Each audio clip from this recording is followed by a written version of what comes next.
Chicken नान वाला।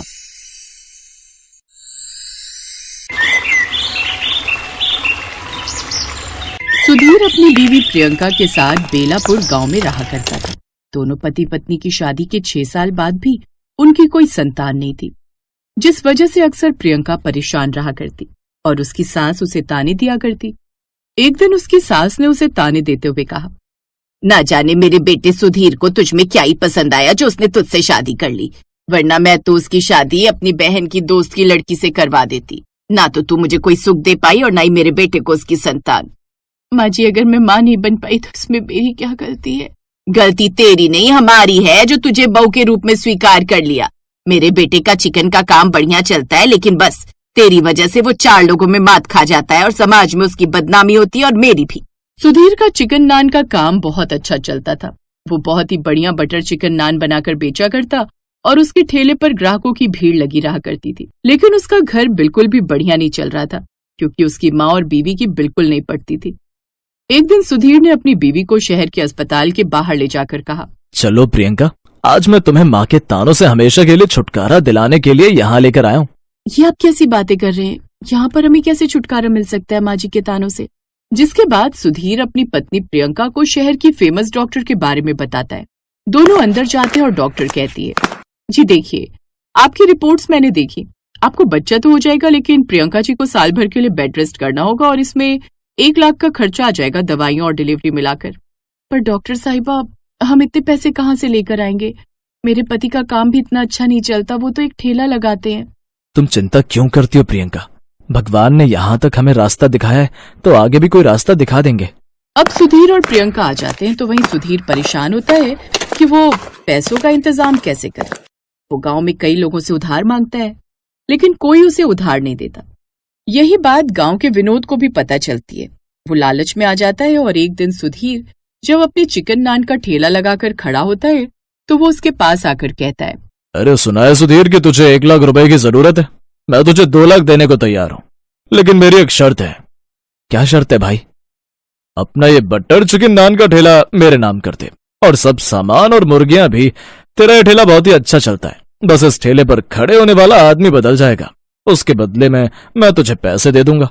अब तू देख ले, तुझे संतान चाहिए या काम? अब सुधीर के पास कोई चारा नहीं था।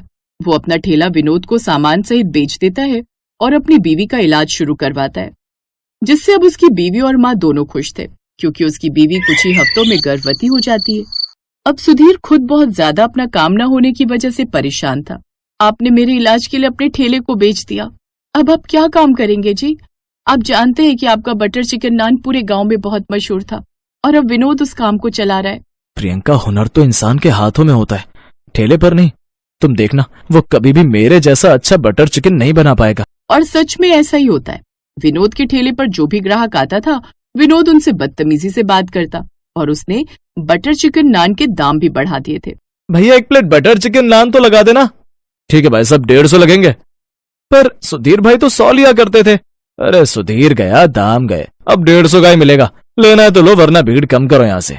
एक दिन सुधीर जब नए काम की तलाश में जा रहा था तो उसे उसके 2 पुराने ग्राहक रास्ते में रोक लेते हैं। अरे सुधीर भाई, आपने तो हमारे साथ धोखा कर दिया यार। हमें नहीं पता था कि आप अपना ठेला और अपना काम उस विनोद को बेच देंगे। क्यों भाई साहब, आप ऐसा क्यों कह रहे हैं? क्या हो गया? वो एकदम बेस्वाद चिकन नान बनाता है और दाम भी बहुत बढ़ा रखे। हम तो आपसे यही कहेंगे कि आप एक नया ठेला खरीदकर बटर चिकन नान लगाना शुरू कर दो। भाई साहब, पैसों की तंगी के कारण ही तो मैंने अपना कारोबार विनोद को बेचा था। पैसे होते तो मैं अपना ठेला लगाना लेता। हमारे पास तो पैसे ही नहीं है। तभी एक ग्राहक उसे घर पर बटर चिकन बनाकर सप्लाई करने का आइडिया देता है। सुधीर कुछ दिन घर पर बटर चिकन नान बनाकर ग्राहकों को उनके घर साइकिल पर सप्लाई करता है और कुछ दिनों के बाद वो एक किराए पर टूटा हुआ ठेला लेकर अपना बटर चिकन नान का ठेला लगा लेता है। अब तो विनोद का काम और भी मंदा हो जाता है और इसलिए वो अब दाम भी आधे कर देता है, लेकिन तब भी उसके पास ग्राहक नहीं आते। वहीं सुधीर ने दाम बढ़ा दिए ताकि उसे मुनाफा हो सके, लेकिन तब भी ग्राहक उसके पास ही आते। सुधीर भाई, हम तो तरस गए थे तुम्हारे हाथों का ये बटर चिकन नान खाने के लिए। सच में ऐसा स्वाद तो कहीं नहीं मिलता। ये देख विनोद को बड़ी ज्यादा जलन होती है। तभी विनोद सुधीर के ठेले पर आता है और उसे धमकाते हुए कहता है, सुधीर, तूने मेरे साथ छल किया है। तूने मुझे अपना ठेला और काम बेचा था, तो तू मेरे ठेले के आगे अपना ठेला कैसे लगा सकता है? मैंने तुझे इस चीज के 2 लाख दिए थे, या तो मेरे पैसे वापस कर या अपना ठेला हटा। कैसी बात कर रहे हो भाई? मैंने तुम्हें अपना सारा सामान, सारी मुर्गियां और ठेला दे दिया। अब मैं नए सिरे से अगर अपना काम कर रहा हूं तो इसमें तुम्हें क्या दिक्कत है? मैंने तुम्हें अपना काम दिया था, अपना हुनर नहीं। तूने मेरे साथ धोखा किया है और इस बात का फैसला पंचायत ही करेगी। लेकिन पंचायत भी सुधीर को ही सही ठहराती है। गुस्से में विनोद उसी रात चुपके से सुधीर के ठेले को तोड़ देता है और उस पर तेल डालकर आग लगा देता है। लेकिन इसमें उसके हाथ भी झुलस जाते हैं, जिससे अगले दिन सुधीर को उस पर शक हो जाता है और वो पुलिस के साथ उसके घर जाता है, जहां वो विनोद के दोनों हाथ देखता है जो कि जले हुए रहते हैं, और फिर उसे पुलिस के हवाले कर देते हैं। मुझे माफ कर दो सुधीर, आज के बाद मैं तुम्हें कभी परेशान नहीं करूंगा। सुधीर से 2 लाख वापस भी नहीं मिलेंगे और उसका ठेला और उसका सारा सामान वापस कर देना। साहब, आपका बहुत बहुत शुक्रिया।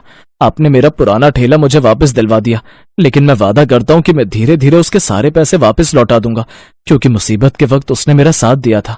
और विनोद को भी अपनी गलती का एहसास होता है। अब सुधीर के पास उसका ठेला वापस आ जाता है। वो बहुत मन लगाकर काम करता है और विनोद को भी अपने साथ काम पर रख लेता है। दोनों मिलकर खूब तरक्की करते हैं। वहीं कुछ महीनों के बाद प्रियंका एक सुंदर सी बेटी को जन्म देती है और सुधीर का परिवार भी पूरा हो जाता है।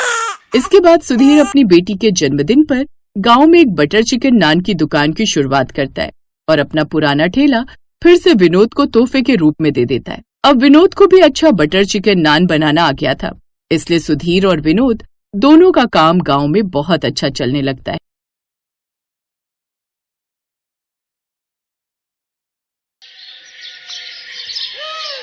कल ही दिए थे तुझे पूरे 500 रुपए, कहाँ गए? कहाँ जाएंगे, लाला को दे दिए मैंने। पूरे 2000 रुपए का उधार चल रहा है। 500 रुपए दिए तब जाकर दाल और चावल दिए उसने कल। रहने दे, तुझे पैसे खर्च करने की अकल ही नहीं है। अब से तुझे 1 पैसा नहीं दूंगा। ठीक है, फिर अब की बार लाला से राशन तुम ही लेकर आओगे। घर में एक मसाला नहीं है, न धनिया है न हल्दी। बताओ कैसे बनाऊं खाना? अफ़ो, इस औरत का तो रोना ही कभी खत्म नहीं होता भाई। ये कहकर कमल गुस्से से बाहर चला गया और उसकी पत्नी नंदिनी रोने लगी। नंदिनी बहुत ही गरीब परिवार से आई थी। उसके पिता एक छोटे कुम्हार थे। उन्होंने कमल से उसकी शादी करा दी थी। शादी के बाद दोनों को एक बेटा हुआ जिसका नाम सोनू था। शादी के बाद कुछ वक्त तक तो कमल बड़ा अच्छा और मेहनती था। नंदिनी घर पर रहकर मटके और सुराही बनाती और कमल दिन भर उन्हें बेचता। लेकिन कुछ वक्त बाद ही कमल को शराब की लत लग गई और फिर वो 1 नंबर का शराबी और आलसी बन गया। वो जितने पैसे कमाता सब के सब शराब में उड़ाने लगा। धीरे धीरे सारी बचत खत्म हो गई और कर्जा चढ़ने लगा। हालत ये हो गई कि अब तो राशन तक के लाले पड़ने लगे। इसी बात को लेकर पति पत्नी में रोज लड़ाई होने लगी और उस दिन भी कमल हर बार की तरह नंदिनी से लड़कर बाहर चला गया। उधर अपनी माँ को रोते हुए देखकर सोनू ने उसके आंसू पोंछे। माँ, आप फिक्र मत करो, मुझे अभी भूख नहीं लगी। अच्छा, सुबह से खाया ही क्या है तूने जो तुझे भूख नहीं लगी? चल मैं तेरे लिए बिना मसाले की सादी खिचड़ी बना देती हूँ। इसके बाद नंदिनी ने सबके लिए खिचड़ी बनाई। उसने सोनू को खिचड़ी दी और वो अपने पति कमल का इंतजार करने लगी ताकि वो दोनों साथ में खाना खा सके। लेकिन दोपहर से रात हो गई, कमल लौट कर नहीं आया। और फिर माँ, लगता है पापा ने फिर से शराब पी ली है। आप खाना खा लो। हाँ मेरे लाल, तू सोचा मैं खा लूंगी। नंदिनी कमल के इंतजार में भूखी ही सो गई। ऐसे ही कई दिन बीत गए। दिवाली नजदीक थी। नंदिनी ने कमल से छिपकर खुद मिट्टी के बर्तन बेचने शुरू कर दिए और इसी से कुछ पैसे भी जोड़ लिए थे उसने। और फिर जब एक दिन वो पैसे गिन रही थी तब। माँ, आप इन पैसों से क्या करोगी? बेटा, धनतेरस पर एक अच्छी सी कढ़ाई लेकर आऊंगी, फिर तुझे बढ़िया पूड़ी और सब्जी खिलाऊंगी। वो पुरानी वाली कढ़ाई टूट गई है ना। वाह, फिर तो बहुत मजा आएगा। अच्छा माँ, पापा आए थे क्या? नहीं, वो नहीं आए। चल तू जा खेलने, मैं कुछ बनाती हूँ तेरे लिए। और फिर धनतेरस का दिन भी आ गया। उस दिन नंदिनी ने बाजार से नई कढ़ाई खरीदी। उसने सोचा कि अब दिवाली पर वो नई कढ़ाई में बढ़िया खाना बनाएगी। लेकिन उसी रात जब सोनू और नंदिनी सो रहे थे तभी उसे रसोई से कुछ आवाज आई। उसने उठकर देखा तो उसे कमल जाता हुआ दिखाई दिया। उसने कमल को बहुत आवाज दी लेकिन वो नहीं रुका। तभी नंदिनी की नजर रसोई पर पड़ी जहाँ एक भी बर्तन नहीं था, ना ही नई कढ़ाई और ना ही पुराने बर्तन। कमल ने एक चम्मच तक नहीं छोड़ी थी। नंदिनी ये देखकर सिर पकड़कर रोने लगी। उसने जाते हुए कमल की तरफ देखकर जोर से आवाज लगाई, भाड़ में जाओ तुम, ले जाओ सब कुछ और फिर कभी लौट कर मत आना। अपनी माँ को चीखते हुए सुनकर सोनू उठ गया। खाली रसोई देखकर वो भी सब कुछ समझ गया। फिर अगले दिन, क्या हुआ माँ, ऐसे क्यों बैठी हो? घर में एक भी बर्तन नहीं है बेटा, मैं कैसे खाना बनाऊं?